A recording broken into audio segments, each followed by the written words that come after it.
who knows what reason, it was the PFA Awards today. Mo Salah won the player... Who knows what reason it was the awards today, or who knows what reason we're putting the graphic in? Well, we put it in because it's a segue then to what Isak had to say. So this is the team of the year. We will not discuss it. But Isak, in thanking everyone for being part of the team, came out and said this: the reality is that promises were made and the club has known my position for a long time. To now act as if their issues are only emerging is misleading. When promises are broken and trust is lost, a relationship can't continue. That's where things are for me right now, and why change is in the best interest of everyone, not just myself. Don Hutchison, of course, the perfect guest to have on with his Newcastle ways, former pro ways as well, Don. Well, he is a man that knows how to make a transfer, because he hit 17. He made enough of them. OK, so reading between the lines is suggesting that Isak had been told by the club, if a big team comes in, we'll let you go. And obviously that has now happened, and they haven't. Is that fair? I think that's fair, but I think the journalists up at Newcastle are more or less saying we've not heard from Newcastle, and they strongly deny what Alexander Isak's saying. So I would imagine what Alexander Isak's saying is correct, because I've been in that situation myself. There was loads of context in my story, but the worst thing he's done is refuse to play and train. There's a way to leave a football club. I mean, it seems like to me, because he's been so quiet now for the last couple of weeks, his agent's probably said to him tonight, listen, you're going to have to say something, because this move, what's it left, 12 days of the window? You're going to have to say something now to try and force the move, to try and engineer Newcastle accepting a lower bid from Liverpool, because they lowballed Newcastle for 110 million. That was never going to be the offer that Newcastle would accept. So Liverpool have been pretty naughty, I think, in this as well, expected to try and get him for 110 when they know they could go a lot higher, or going to have to walk away. So put your money up or shut up. But on Alexander Isak, as I said, Dan, just train, just play. I mean, he sent out a message tonight saying promises were broken. Well, what about all the Newcastle fans that bought all the Alexander Isak shirts and spent all the money going down to Aston Villa at the weekend and he wasn't there? And they turned out in their droves and they loved him and he loved them. It's getting to a point now where he's desperate, because, as I said, he's got no cards left to play.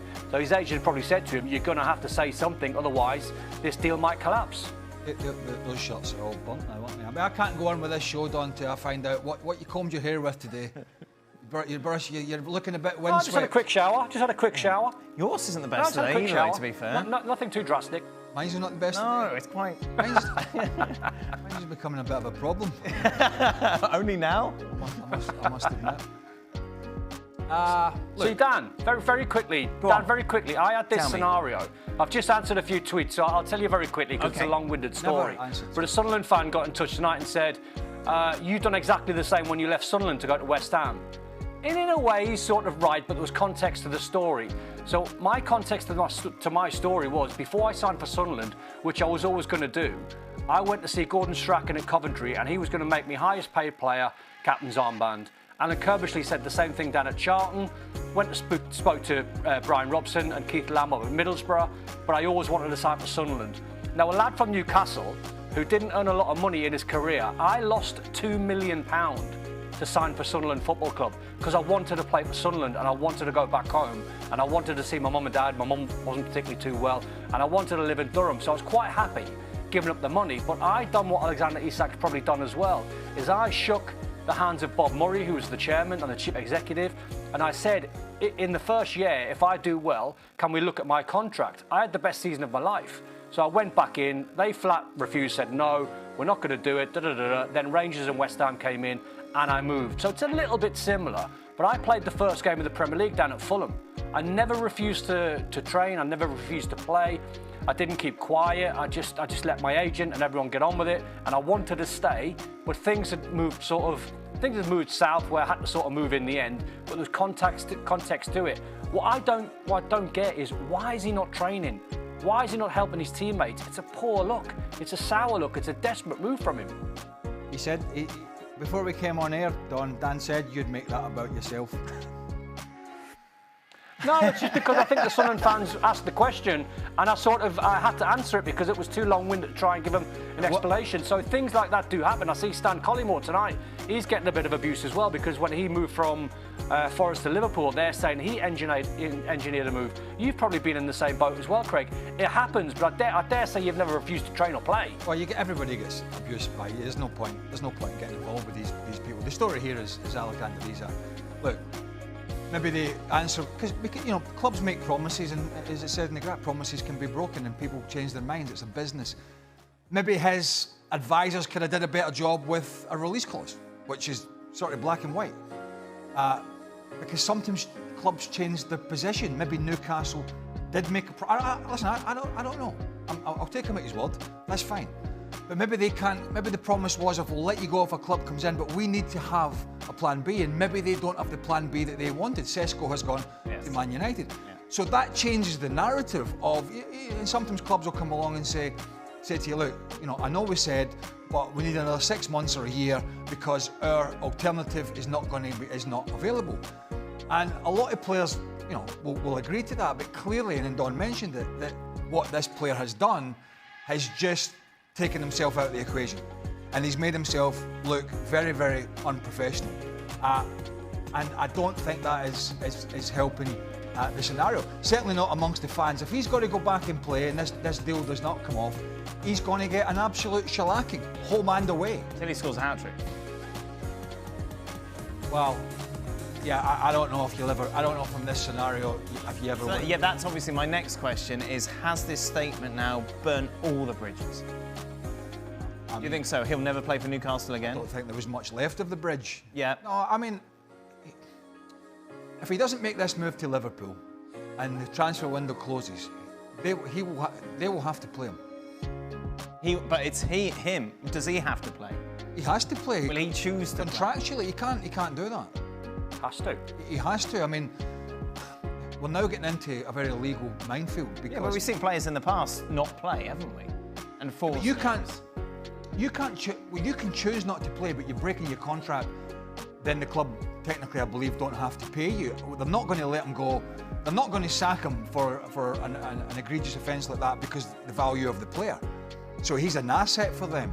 Whether we get to that scenario, I mean, one story, and this is back in the day, Pierre van Hooijdonk, if you remember, back in the late 90s, went on strike at Nottingham Forest and basically just disappeared.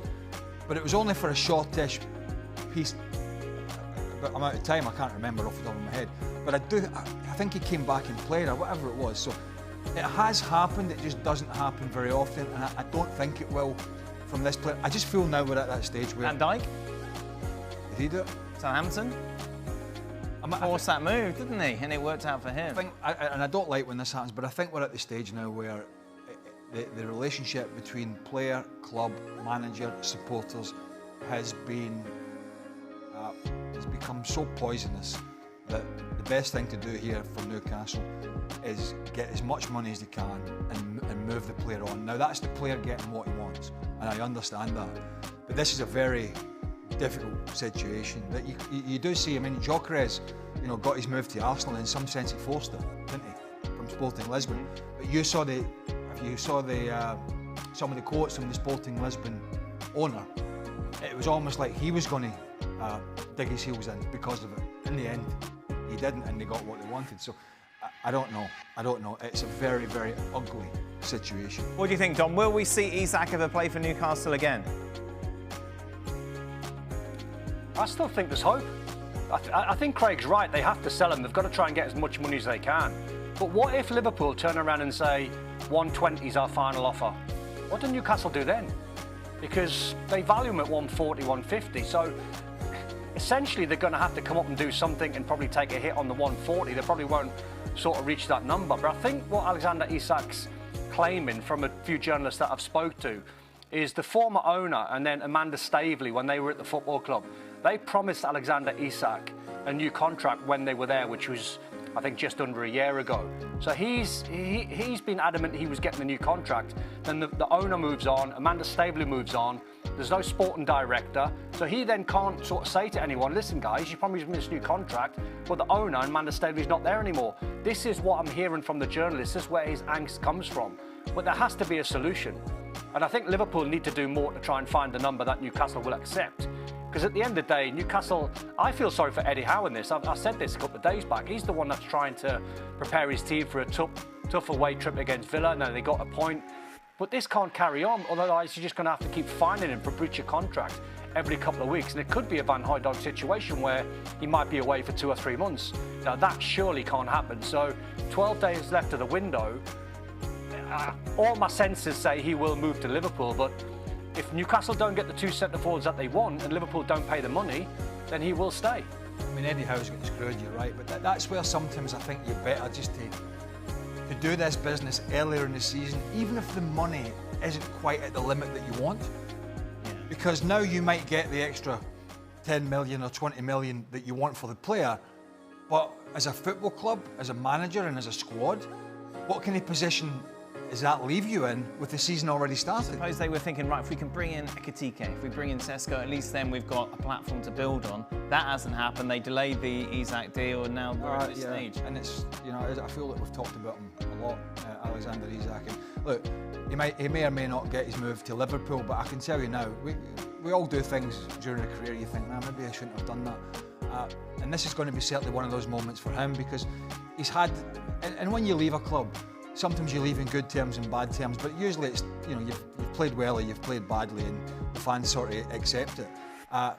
You do feel here's a player who has performed really well for Newcastle, who is has been a class act on the field, but yet, you know, the way that he is treating this scenario, when he leaves, and it looks like he will, he's leaving with such a bad taste in everybody's mouth, and it's all most. I'll tell you the one thing I would do, Craig. Yeah. Craig, I tell you the one thing I would do, having seen everything that's happened over the last 14 days, if I was Isak, I'd sack my agent. His agent's been horrendous in this. His agent has just sat back. He's thinking about the money to Liverpool, the move to Liverpool. He's offered his player the worst advice ever. If he's told his player, because he would have done, he'd have said to his player, don't train, don't play, force Newcastle's hand. I would seriously sack my agent off the back of this. Here's the deal now. When players were getting paid less money, and the game has changed, I understand. When players were getting paid less money, you did not have the luxury of potentially losing a month, 2 months, 3 months' wages if you go on strike or you refuse to play. The trouble is now, these players, the majority of them have accumulated such small fortunes that, and they're getting paid astronomical amounts of money, that they can almost hold the club to ransom. And the club say, well, we're going to fine you a month's wages, we're going to fine you 2 months and 3 months until you play or train. And a lot of players now can just sit back and absorb that. And that's the problem when you're paying people obscene amounts of money. The power then switches from the club, to a certain extent, to a player and the agent because of the vast sums of money involved.